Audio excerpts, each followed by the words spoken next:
for the use of land.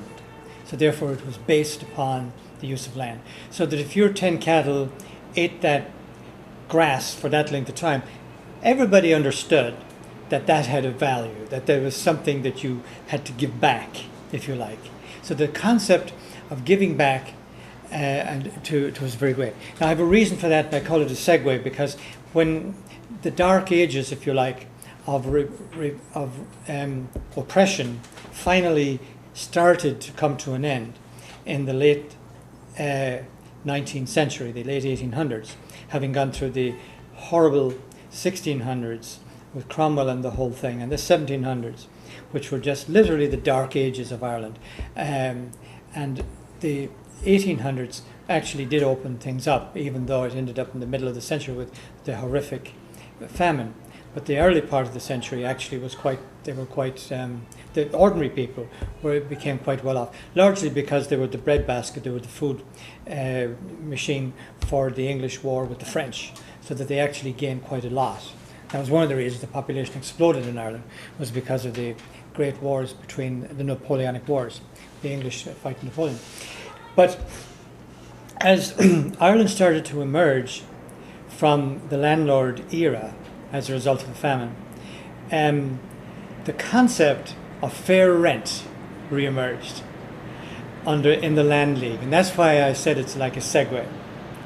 So when they came up with the concepts of fixed tenancy, fixture of tenancy, the 3 Fs,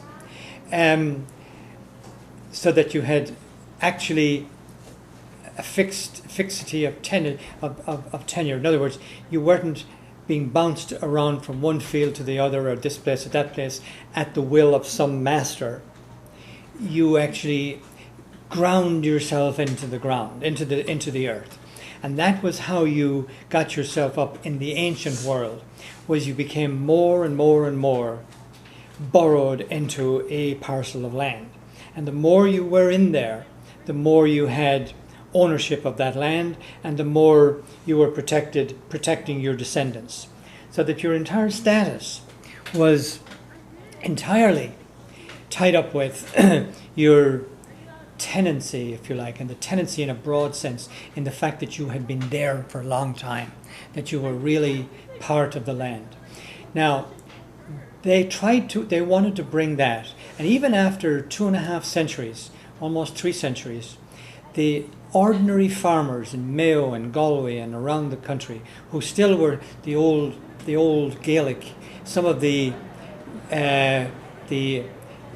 landowners and farmers in the east coast wouldn't have much of a consciousness of that, because they were planters. They were descendants from the later successful plantations that occurred during the Cromwellian period and so on. But the people of Connacht and Donegal, the west of the Shannon, was still there even after a few hundred years. They understood the way it should be. So it's wonderful to think about and contemplate what actually happened during that period, when their oppressors had been weakened by their own excesses, namely the famine. They started to resurrect back the old land system. And I just find that really encouraging. Yes, Kevin? The longer you were there, the more rights you had. In a broad sense, yes. How did that work with the fair rent? No, I'm talking now about the ancient tithe. Is that what you mean? Well, when you think about what we talked about earlier. Fair rent, you could grind yourself into a piece of... Well, that's fixity. That's the fixture of tenancy. Can you explain that a little more? Well, yes. If you remember back to the 3 levels that I said, where you have the midba, the oak era and the bow era. It didn't happen overnight. You just didn't go in and conquer a piece of land and put your flag down and say, this is mine.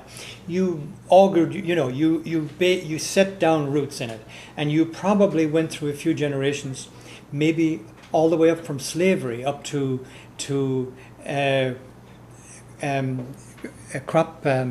sharecroppers type of thing, till eventually you got on the first rung and so on. So it took several generations literally living on that same little riverbed or bog or wherever to get yourself up. So therefore, all of those people who were Boers, they stood on a column of generations going back into great lengths of time.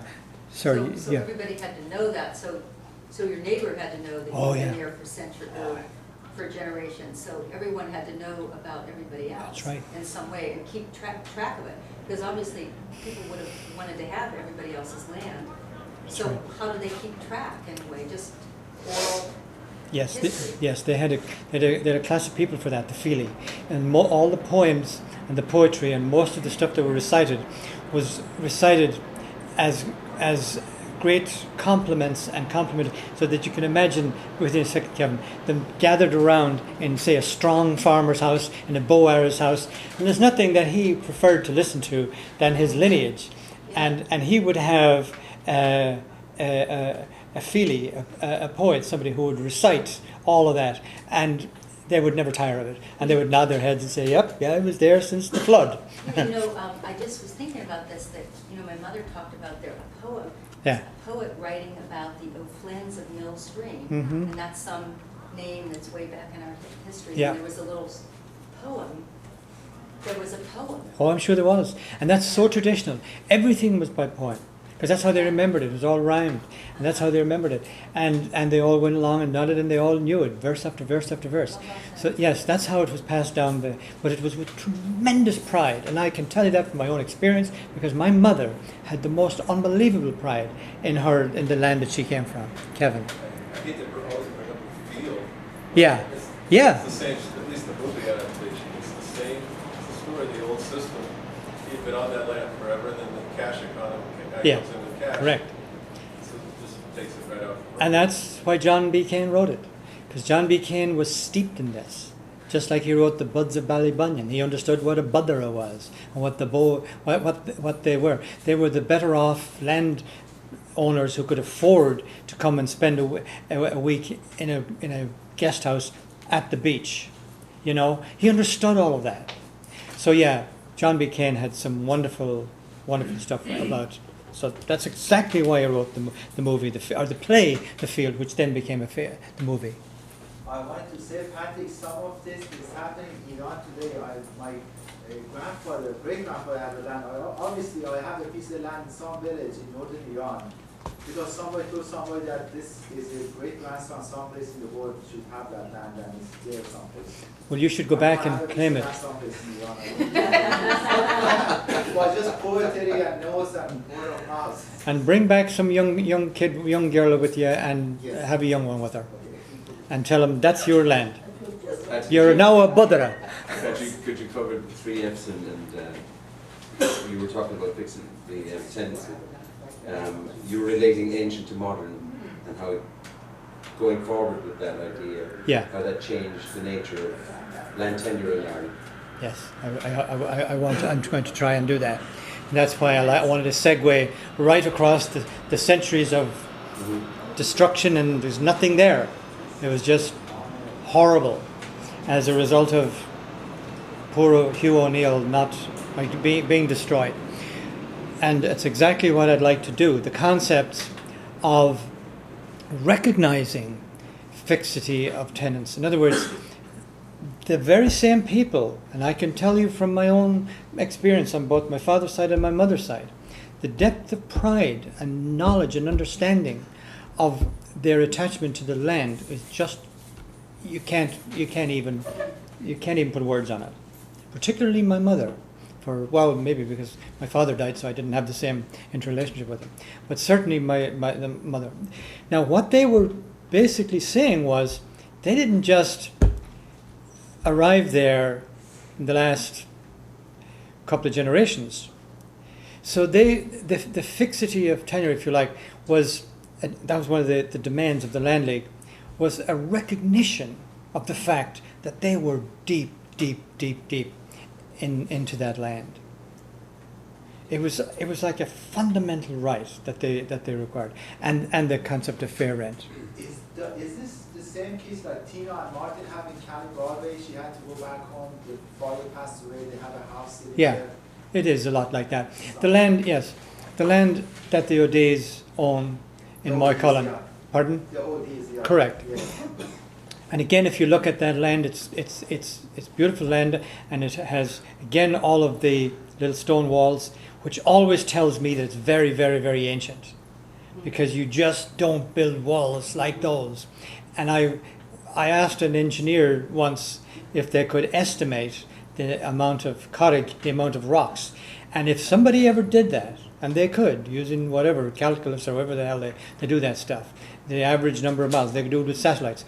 What they'll find is that that is probably equivalent and far outstrips the pyramids of Egypt or any other man-made object on the face of the earth.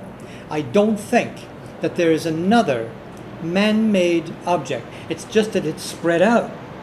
But if you